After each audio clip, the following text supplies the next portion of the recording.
One of the big mechanical cues that we want to see as a pitcher is to create hip and shoulder separation.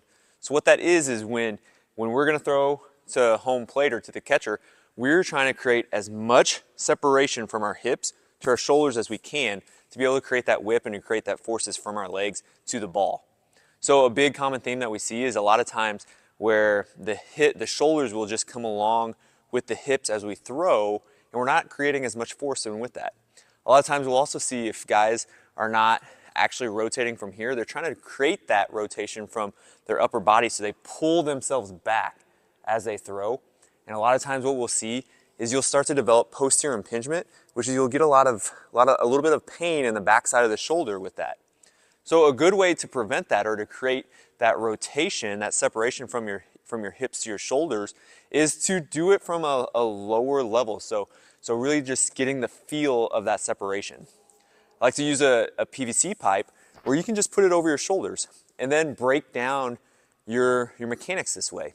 So initially what you do, you're going to do this very slow and then pick up the pace with it to get into a true throw, but you're just going to take away your shoulders. What this does, when you're holding it like a back squat almost with the PVC pipe here, your shoulder's already retracted and it's in that good position. So what you're going to do, start off very slow. You're going to get into your stride and then get that front foot, that lead leg pointed directly to your target. Now the entire time, what I want you to do, this PVC pipe is going to be pointed directly at the target, but you're actually going to rotate your hips to face home plate. What that's going to do is the PVC pipe gives you a little cue as much as if your upper back is rotating with your hips or not. You're creating that separation. So point the foot, lead leg to home plate. Keep the PVC pipe pointed, but turn your hips to go towards home plate. Now once you've done that a few times, once you've created that rotation from your hips but not your shoulders or your upper back, you can kind of stride with it. So come up to your stance, your pitching stance, take a stride, and then rotate as you take a stride. So stride, touch, rotate, keep that PVC pipe pointed straight towards home plate, and do that a few times. So now you're adding components to your pitch.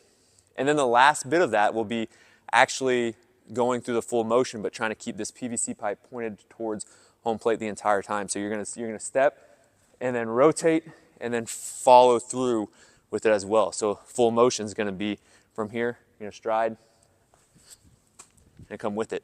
A little less segmented. Try to keep that as smooth as possible. So you're gonna come here and then throw with it too, leading from your hands, or leading from your hips. You can also do that on the mound. Get to the plate, put your foot on it, and then get into your stride. And then you're just gonna do the same thing. Start off slow, no movement from the hips, or no movement from your feet, no stride, but keep the PVC pipe pointed straight towards home plate. And you're just gonna rotate from the hips as far as you can. See how I was kind of opening up from the PVC pipe? That's what I'm trying to avoid. PVC pipe stays completely still. So you're gonna be here, rotate the hips as far as you can. Try to keep that pipe from rotating. You're gonna keep your shoulders pretty stationary. Then from there, you can come up, get your stride, point, rotate as far as you can without rotating your shoulders. So up, down, rotate. And then you can put that all into the full sequence of a full pitch, all without you actually throwing a ball. So you're working on the lower half and creating that separation. So coming up, stride, and then come with it. Try to really feel that separation that you're getting from the lower level, the lower moving segments of this drill. Give that a try and see if you can really feel that separation coming from your hips and your shoulders as opposed to trying to pull yourself back into that separation. So give that a try.